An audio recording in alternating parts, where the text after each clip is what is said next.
Class 10th का chapter number 1 chemical reactions and equations.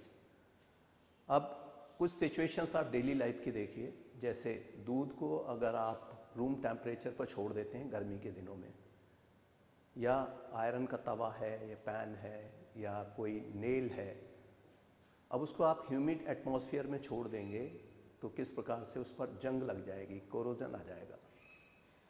Grapes को आप अगर छोड़ देते हैं गर्मी में ऐसे ही तो फर्मेंटेशन हो जाता है। खाना पकाने में या खाना अपनी बॉडी में पचाने में या श्वसन क्रिया जो हम रेस्पिरेशन करते हैं, इन सभी सिचुएशंस में आप देखेंगे कि सब्सटेंसेस का कुछ चेंज हो जाता है। इसमें फिजिकल और केमिकल चेंजेस के बारे में आप पिछली क्लासेस में पढ़ चुके हैं। जब भी कोई केमिकल चेंज होगा तो हम कह सकते हैं कि केमिकल रिएक्शन हुआ है। अब आप सोच रहे होंगे कि केमिकल रिएक्शन से मतलब क्या है। चलिए आइए दिखाते हैं आपको एक्टिविटी नंबर 1। एक्टिविटी 1.1, इसमें आप देखेंगे कि ये टंग है पकड़ने के लिए और ये मैग्नीशियम का रिबन है। ये इसको पहले आप साफ करेंगे मैग्नीशियम रिबन को सैंड पेपर से, जिससे कि इसके ऊपर जो आई कोई लेयर है वो हट जाए। ये हाईली रिएक्टिव मेटल है मैग्नीशियम। उसके बाद आप एक नीचे एक प्लेट रखेंगे या ट्रे रखेंगे और उसके बाद आप मैग्नीशियम रिबन को जलाएंगे बर्नर की मदद से। ये देखिए बर्नर है, ये फ्लेम है और इसको आपने जलाया तो ये डैजलिंग वाइट फ्लेम के साथ जलेगा। यही इसमें दिया हुआ है कि आपको सावधानी ये बरतनी है कि टीचर की असिस्टेंस से ही इस तरह के एक्सपेरिमेंट को कीजिए। आई ग्लासेस आप लगा लें, नहीं तो हो सकता है कि कोई एक्सीडेंट हो जाए। और जब ये जल रहा होगा तब आप देखेंगे कि इससे पाउडर, वाइट पाउडर यहाँ से गिरेगा। ये वाइट पाउडर गिर रहा है तो मैग्नीशियम ऑक्साइड ये पाउडर है। और ये फिगर दिखाई गई है, burning of magnesium ribbon in air, collection of magnesium oxide in watch glass. आप इसका अगर केमिकल रिएक्शन देखेंगे तो ये मैग्नीशियम है Mg, ऑक्सीजन की उपस्थिति में जल रहा है तो Mg+O और उसके बाद MgO बनेगा। इस इक्वेशन को आप बैलेंस कर लेंगे तो आपकी ये एक्टिविटी 1.1 कंप्लीट हो जाएगी। आइए देखते हैं एक्टिविटी 1.2। इसमें लेना है हमें lead nitrate solution test tube में और दूसरा potassium iodide solution. Lead nitrate का फॉर्मूला है PbNO3 ट्वाइस और पोटेशियम आयोडाइड का है Ki। अब ये एक डबल डिस्प्लेसमेंट रिएक्शन है जिसमें एक येलो प्रेसिपिटेट बन जाएगा लेड आयोडाइड PbI2 का। आप एक्टिविटी 1.3 देखिए, इसमें आपने जिंक ग्रेन्यूल्स लिए कॉनिकल फ्लास्क में। ये जिंक ग्रेन्यूल्स है, मेटल है जिंक। उसके साथ में हम डाइल्यूट हाइड्रोक्लोरिक एसिड HCl ले सकते हैं या सल्फ्यूरिक एसिड H2SO4। और ये बात का ध्यान रखिए कि आपको एसिड को बहुत ही केयरफुली हैंडल करना है टीचर की या आपके जो भी लैब असिस्टेंट है उनकी मदद से। उसके बाद आप देखेंगे कि जिंक ग्रेन्यूल्स में क्या हो रहा है, यहाँ पर रिएक्शन शुरू हो जाएगा। अब ये जो रिएक्शन हो गया, इसे अगर आप टच करके देखेंगे, यहाँ पर आप अगर हाथ लगा कर देखेंगे तब आप देखेंगे कि इसमें चेंज हो गया टेम्परेचर का, टेम्परेचर बढ़ जाता है।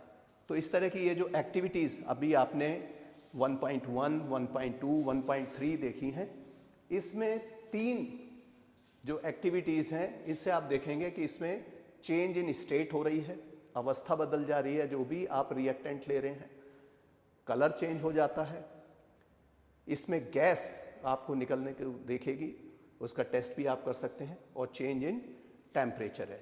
तो इस तरीके से जो हम अपने चारों ओर जो चेंजेस देखते हैं उसमें आप देखेंगे कि केमिकल रिएक्शंस कई हो रहे होते हैं जिनको हम नोटिस कर सकते हैं।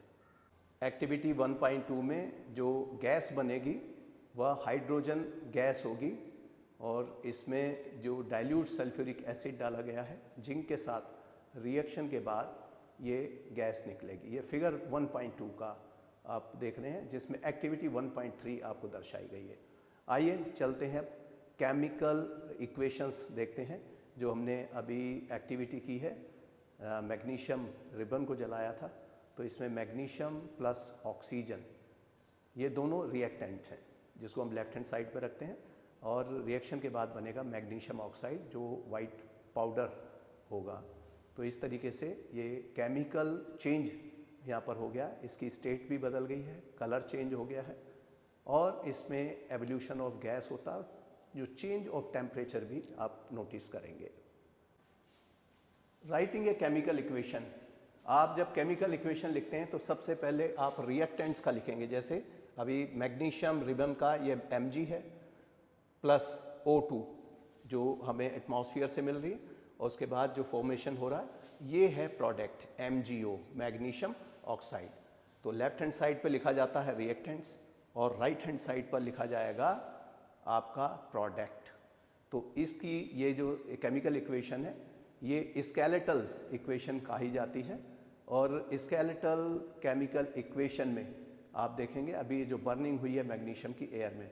आइए अब इसको हम बैलेंस करते हैं कि बैलेंस्ड केमिकल इक्वेशंस क्या होती हैं, इसके बारे में हम देखते हैं किस प्रकार से इसको बैलेंस किया जाए। केमिकल इक्वेशंस को बैलेंस करते समय आपको जो 9th क्लास में आपने लॉ पढ़ा था, law of conservation of mass, कि mass neither can be created nor can be destroyed, it can just change its state और इट्स फॉर्म। दूसरा इसमें आप देखेंगे कि टोटल मास जो है जो प्रोडक्ट का है वो उतना ही होगा जितना कि रिएक्टेंट का मास है। अब देखिए ये जो वर्ड इक्वेशन है zinc plus sulphuric acid, zinc और सल्फ्यूरिक एसिड को जब हमने रिएक्ट कराया, ये Zn है, ये H2SO4 है, यहाँ से बनेगा जिंक सल्फेट, वह हाइड्रोजन इसमें इवॉल्व होगी। और ये जो वर्ड इक्वेशन है इसको हम रिप्रेजेंट कर सकते हैं केमिकल फॉर्म में, Zn जिंक के लिए, H2SO4 सल्फ्यूरिक एसिड, ZnSO4 जो जिंक सल्फेट बनेगा, और साथ ही हाइड्रोजन गैस निकलेगी। इसको ज़्यादा इंफॉर्मेटिव बनाने के लिए हम यहाँ सिंबल भी लगा सकते हैं या ब्रैकेट में लिख सकते हैं गैस G। इसी तरह से जिंक सॉलिड, तो इनकी फॉर्म भी लिखी जा सकती है। आइए इनके हम देखते हैं कि कौन कौन से इसमें कितने एटम्स हैं डिफरेंट एलिमेंट्स में दोनों साइड में। अब जिंक का देखिए कि नंबर ऑफ एटम्स जो रिएक्टेंट साइड में है, यहाँ एक एटम है जिंक का। H2SO4 में देखिए हाइड्रोजन के 2 इसमें आपको एटम दिखाई दे रहे हैं, सल्फर का 1 एटम है इसमें, ऑक्सीजन के 4 एटम्स हैं। ये लेफ्ट हैंड साइड पर है स्थिति।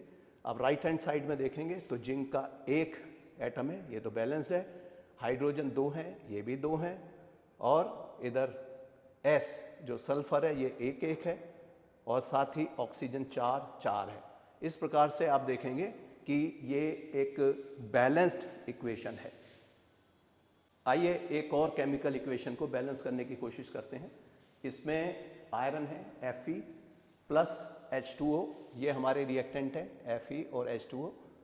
Fe3O4 फॉर्म हो रहा है, इससे आयरन ऑक्साइड बन रहा है, और साथ ही हाइड्रोजन इसमें बन रही है। देखते हैं कि किस तरीके से इसको बैलेंस किया जाए। सबसे पहले हम इसके बॉक्स बना लेंगे, हर एक के चारों तरफ बॉक्स होगा, क्योंकि ये चेंज नहीं कर सकते हम, ये जो बीच में जो भी नंबर हैं इनको आप चेंज नहीं कर सकते, केवल इसमें मल्टीप्लायर आप ऐड कर सकते हैं दोनों साइड में जब आप मास को बैलेंस करेंगे। आइए देखते हैं कि इसमें डिफरेंट एलिमेंट्स के कितने कितने इसमें हमारे एटम्स हैं। पहले एलिमेंट लेंगे हम आयरन, और इसमें देखेंगे कि ये नंबर ऑफ एटम्स कितने हैं, इसे चेक करते हैं। इसमें देखते हैं कि एलिमेंट आयरन के नंबर ऑफ एटम्स हैं 1 जो लेफ्ट हैंड साइड पर है, हाइड्रोजन में 2 एटम्स हैं, ऑक्सीजन के 1 हैं। लेकिन आप प्रोडक्ट साइड में जब देखेंगे तो यहाँ आपको आयरन के 3 दिखाई दे रहे हैं, ऑक्सीजन के 4 यहाँ पर एटम्स हैं, और हाइड्रोजन के यहाँ पर 2 एटम्स हैं। अब इनको बैलेंस करना, सबसे पहले ये बात आपको ध्यान रखनी होगी कि जो कंपाउंड है जिसमें सबसे ज़्यादा एटम्स हैं, सबसे पहले उसी को ले लेते हैं, और इसमें है Fe3O4। तो आप देखेंगे कि there are 4 oxygen atoms on right hand side और केवल 1 है लेफ्ट हैंड साइड पर। तो आप सबसे पहले इसमें प्रोडक्ट साइड में आप देख रहे हैं कि ये 4 है, तो बैलेंस करने के लिए इधर भी हम 4 से इसको 4 से पहले मल्टीप्लाई कर देंगे। आप रिएक्टेंट साइड में 4 से इसको अब आपने आयरन तो बैलेंस कर दिया, लेकिन आप देखेंगे कि जो H हाइड्रोजन के एटम्स हैं वो बैलेंस नहीं है। अब इनमें से कोई भी आप एलिमेंट ले लीजिए। चलिए सबसे पहले हाइड्रोजन एटम को करते हैं, ये जो पार्टली बैलेंस्ड इक्वेशन है इसमें देखते हैं। सबसे पहले रिएक्टेंट में क्या है, 8। हाइड्रोजन कितने हैं, 4 × 2 8 हैं, लेकिन इधर प्रोडक्ट में कितने हैं, केवल 2 हैं। तो बैलेंस करने के लिए 8 को हम 4 से इसको मल्टीप्लाई करेंगे। तो इसको 4 से हमने यहाँ से मल्टीप्लाई कर दिया। आप देखिए अब जो इक्वेशन बनी है वो बनी है हमारी Fe + 4H2O और Fe3O4 4H2, ये पार्टली बैलेंस्ड इक्वेशन है। अब आप स्टेप 5 में देखेंगे कि हम इक्वेशन को देखते हैं, थर्ड एलिमेंट इसका देखते हैं। इसमें आयरन में एक एटम है रिएक्टेंट साइड में और प्रोडक्ट साइड में है 3। तो इसलिए बैलेंस करने के लिए आप इसको, यहाँ 3 है तो 3 से मल्टीप्लाई कर देंगे प्रोडक्ट साइड को, ये है। तो यहाँ जो हमारा ये आप देख रहे हैं, जो हमारा ये रिएक्टेंट साइड है इसमें 3 से हम मल्टीप्लाई करेंगे, तब ये आयरन बराबर हो जाएगा इसके। अब ये इक्वेशन बैलेंस्ड इक्वेशन हो गई है। अब देखिए आयरन के इधर 3 है, इधर भी 3 है, और हाइड्रोजन के 4 × 2 = 8 हैं, तो ये भी यहाँ पर 4 यहाँ पर है और इसमें 8 यहाँ पर है, 4 × 2 = 8 और ये हो गया 4 × 2 = 8 हाइड्रोजन के हो गए। ऑक्सीजन का देखिए यहाँ पर ऑक्सीजन के 4 हैं और यहाँ भी 4 है। तो अब ये इक्वेशन पूरी तरह से बैलेंस हो गई है। अगला स्टेप है, इसमें हम सिंबल्स के साथ साथ फिजिकल स्टेट भी लिख सकते हैं कि जैसे आयरन है ये सॉलिड फॉर्म में है तो ब्रैकेट में हम S लिख देंगे। H2O एक्वस फॉर्म में है, एक्वस लिख सकते हैं। उसके साथ ही जो ऑक्साइड बनेगा सॉलिड है, सॉलिड लिखेंगे। H2 गैस है तो G लिख देंगे। तो इस प्रकार से इसमें हम सिंबल्स भी ऐड कर सकते हैं। ये आयरन के साथ सॉलिड लिख दिया गया है, H2O ये गैसियस फॉर्म में है, यहाँ Fe3O4 सॉलिड फॉर्म में है और H2 भी गैस की फॉर्म में है। तो यूजुअली जो फिजिकल स्टेट हैं इसको हम केमिकल इक्वेशन में तब तक नहीं लिख देते तब तक कि बहुत ज़रूरी ना हो। और यहाँ हम देखेंगे कि जो रिएक्शंस की कंडीशंस है, जैसे टेम्परेचर, प्रेशर या कोई कैटलिस्ट यूज़ हुआ है, वह भी हम रिएक्शन के दौरान उसमें इंडिकेट कर देते हैं। अब आप देखिए ये CO कार्बन मोनोऑक्साइड है गैस, 2H2 गैस के साथ रिएक्ट करती है और यहाँ एटमॉस्फेरिक प्रेशर दे दिया कि 340 ATM प्रेशर यूज़ होना है। तो फॉर्मेशन होगा, प्रोडक्ट बनेगा CH3OH जो कि एक लिक्विड की शेप में उसमें फॉर्म में होगा। फिर इसी तरह यहाँ दिखाया है CO2 और 12H2O कार्बन डाइऑक्साइड, ये वाटर, ये हमारा लिक्विड में है, ये एक्वस है CO2 और सनलाइट और क्लोरोफिल की उपस्थिति में ग्लूकोज बनेगा C6H12O6। साथ ही 6O2 निकलेंगी, ऑक्सीजन निकलेगी और 6H2O। अब ये जो इक्वेशन है इसको आप बैलेंस कर सकते हैं, देख लेंगे। ये आप देख रहे हैं, ये जो हमारा फोटोसिंथेसिस का जो रिएक्शन है वो ही इसमें दिखाया गया है।